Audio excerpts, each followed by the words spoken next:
Typically, life is not easy for us chosen ones of God, earth angels, starseeds, highly sensitive, empath women. We are so sensitive. We feel deeply. We can analyze things for hours, for days, for months. We can usually, especially when we have been the family scapegoats as children, usually we focus on other people instead of ourselves, and we forget about our own needs. And of course, when we have also been parentified as children, of course, it's natural that you might still function that way as an adult. But the difference, of course, as always, is that as an adult, you have to start supporting yourself, because who will be there for you if you are not?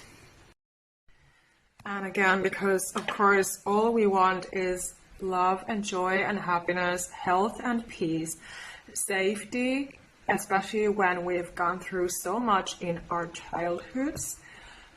For example, bullying, sexual assault, sexual harassment. I've been listing out in my videos these happenings, these traumatizing incidents that can typically happen to us starting from an early age. So I'm your soul sister, and I work for God, and that is why I'm creating and I've been creating my work for a decade. So I'm here to help you. I offer one-on-one sessions, and I also have my self-help books in Finnish and English, so check them out. And yeah, apply to work with me one-on-one. So today, what's coming to me as a guidance, as a message, is regarding soul ties, karmic soulmates. Because I've done my fair share of studying and investigating regarding these topics, because I had to deal with them. I had to deal with so much pain and trauma from my narcissistic exes. So naturally, it was calling to me to be investigating this, studying this. What is this about? What are the lessons behind all of this, etc.? So you're clearly dealing with a karmic soulmate, a soul tie, if it is a toxic situation. And as we know, or as we should know as chosen ones of God, we can be attacked by monitoring spirits. We can typically be attacked in our sleep, in our dreams, and then we can have nightmares. For example, feeling awful, feeling tired and exhausted all the time when we wake up. And so from my experience, it is true that also those psychic attacks, those demonic attacks also happen through these karmic soulmates, these karmic soul ties, because those people, typically, they are narcissistic and they have the Jezebel spirit within them. So that is why it's important to protect yourself for those reasons as well. So the lady who I just talked about in my video, who I tried to help, that I was called to commenting below her request for help and support and guidance, I knew intuitively, I knew how she would reply, that she's basically belittling the situation. She is making excuses for his behavior, and this is a typical pattern when you are stuck with a soul tie like that. You are stuck with a toxic man who you think that you love, but you cannot, honestly, you cannot love a person like that who is yelling at you and the kids, for example, because again, like I have said, yelling is also toxic energy, and it is also abuse. So again, there is no point of you asking for help if you're not open and available for receiving that help. In the same way, if you pray for God, you pray, you ask for your angels to help you, but you don't believe in their help. You're not open enough for them to help you. So how can they ultimately help you? Nobody, when you are a person where people cannot help you unless you're open to it. Of course, some people, like narcissistic authorities, for example, they try to force, the help on you, but, that's not just, again, that is a different topic. That's not real helping. Because again, narcissistic, toxic people, they cannot help you. Helping means empathy. Helping means kindness. Helping means openness, vulnerability, transparency, respect, and honesty. Those are the values of real helping when you help someone. And that is what I do. But some people, these narcissists, they claim, for example, to be worried about you, or, making you feel like you're the crazy one, only to feel superior about themselves, because again, they're so insecure and immature within. We're dealing with toddlers, we're not dealing with adults. A stable, healthy adult would not ever talk to you that way, if someone is. So don't be like this woman who replied to me today and is making excuses for this man's behavior, because clearly she's too codependent, she's too soul-tied, hung up on him to leave. I have been that girl in the past. I have been that person. I endlessly, desperately, hopelessly loved guys who were not reciprocating my feelings back to me, my attention, my empathy, my love, my care, my understanding, my loyalty. I was seriously feeling like the Little Mermaid, crying after the prince, sacrificing herself for that prince. And that is how my life has been, mostly.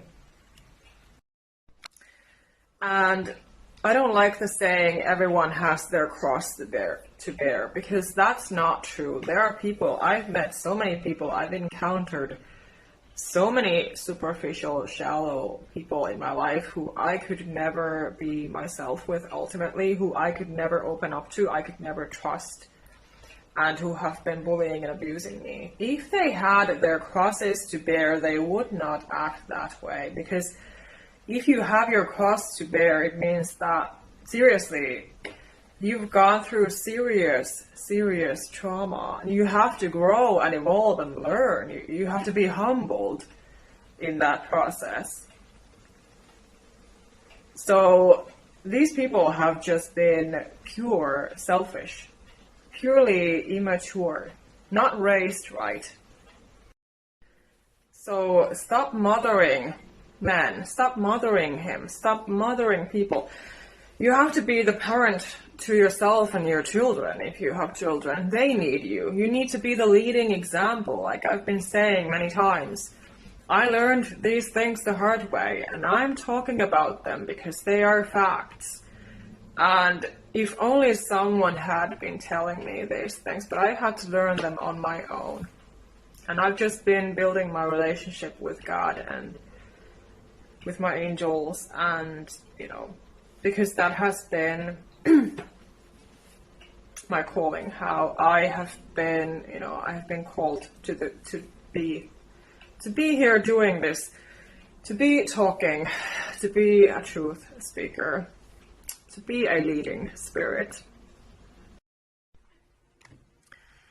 And so, as you have to know, if you're one of my clients or, you're following my work, you have to be aware of that. I'm honest, straightforward, I'm kind and empathetic, and also, if we work together one-on-one, I will tell you what I know that I need to tell you. So we should not be ever sugarcoating things. We have to be able to be honest and straightforward with things in life as adults. We have to face the facts.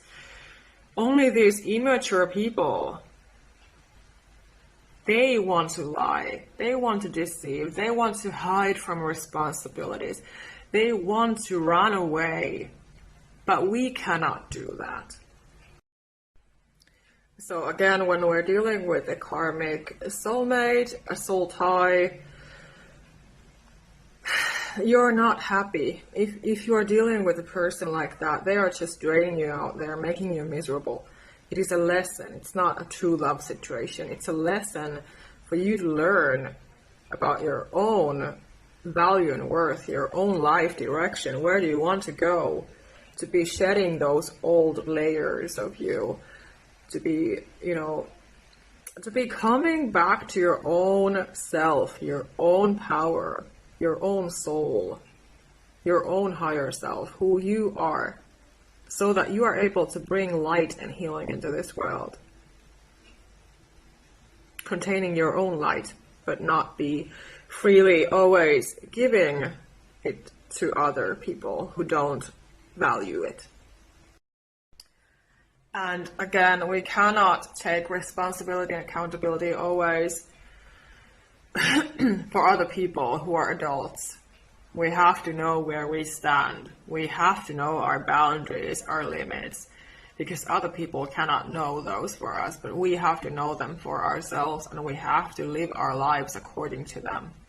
They are rules that need to be set, that you are communicating your own value and worth, your healthy boundaries to people. That, hey, this is my limit. You cannot walk over this limit. This is my limit. If you continue to walk all over my boundary, I will kick you out of my life. And that is it. Because we don't need to be dealing with garbage, trash people. So to make the shocks and the trauma easier, again, those values and that honesty and that action and those boundaries help with that as well. And of course, if you have to call the police, for example, because they should be helping, that is what they are there for, that they should be helping. Especially if you don't have anyone. Usually, as chosen ones, we don't have family to support us. We are easy targets for those reasons as well, because we don't have parents, siblings, relatives, like some people, they have many, many people in their lives. So it's far from that. Usually we don't have anyone. That is why we have to turn to God, because we don't have anyone. But that is why the devil can be attacking us through these people even more, because he sees how alone we are. But yeah, so that was just what was today, really powerfully coming to me, as I've also been thinking about the aftermath of this guy, Juha, who I have been posting about, who seems to be active on LinkedIn now, and people clearly do not know the truth about him. At least to me, he was always saying how he's in a platonic marriage, as he was always coming in and out of my life, and I did not set those boundaries with him because I didn't know how to, because I had such strong feelings for him, and I really respected him and looked up to him and trusted him, etc. So I was completely blindsided, but now my eyes are open, and I've been calling him and his behavior out, and he does not like it. So thank you as always for becoming my client and also supporting my work. Like, share, subscribe, because there are sensitive souls out there who need to hear these messages, this guidance. So yeah, I don't understand why people are not being very supportive on YouTube or on Instagram and Threads. Something weird is up, and it makes me feel pretty uneasy when I notice it. I try not to put any attention to it. I don't want to feed that energy because I'm a supportive one. You know, I love to support those who I resonate with. So you do the same. Thank you for supporting me.